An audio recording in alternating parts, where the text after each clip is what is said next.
You are working with Skrillex at the moment. He produced some of your record. How on earth did that come about? It was really random. First of all, that is true. Mm-hmm. We had been working on our record for about a year, and Skrillex came into the studio just to listen. We were just going to play him the record as a friend. And as a friend, he was like, can I mess around with this one song? And so as a friend, we were like, sure. And an hour later, he came back, and it was just better than everything else.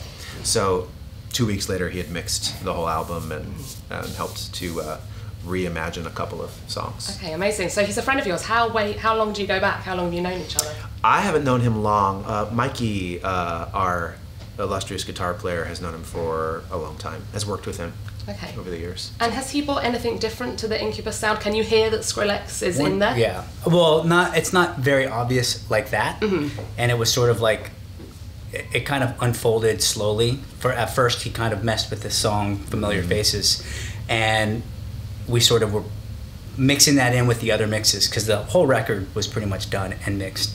And we were doing playbacks and stuff like that. So the more we heard this song that Skrillex sort of like put his fairy dust on, everyone sort of like... He did this on it. He salt bait it. Wow. And everyone's ears sort of... I do, yeah.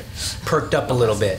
Yeah. And so, and even us, we were like, that there's a sonic quality that sort of just surpasses all the other songs. Okay. So a week later, we were in the studio, and he kind of did that to the whole record. And most of it is sort of just that sonic quality, but there's a handful of songs where he actually produced. Yeah, produced and messed with the arrangement a little bit, made it a little more concise, and it was just sort of a cherry on top, and it's what really finished the record. And I think it really sort of gave me a whole new sort of life and energy for the record too.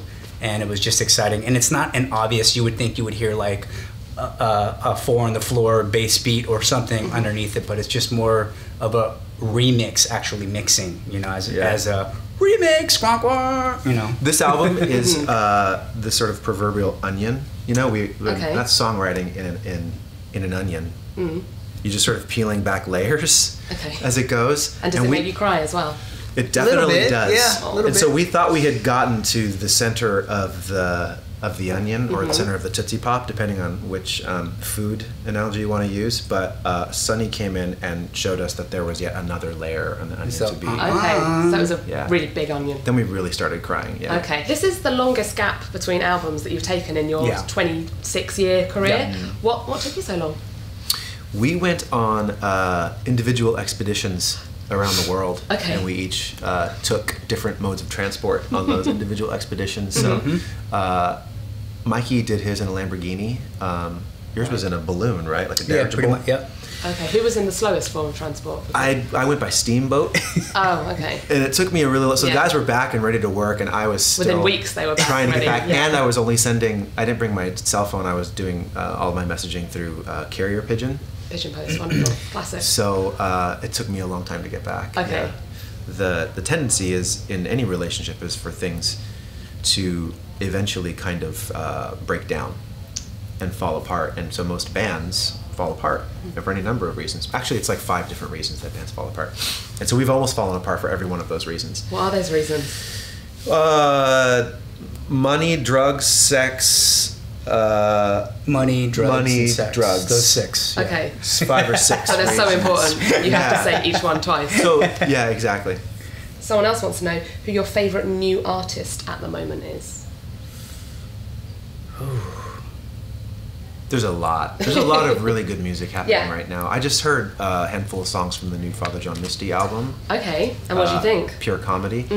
It's really interesting. He's a very interesting lyricist, and the timing of it is really... Have you heard any of the music? I think it's a fantastic album, yeah.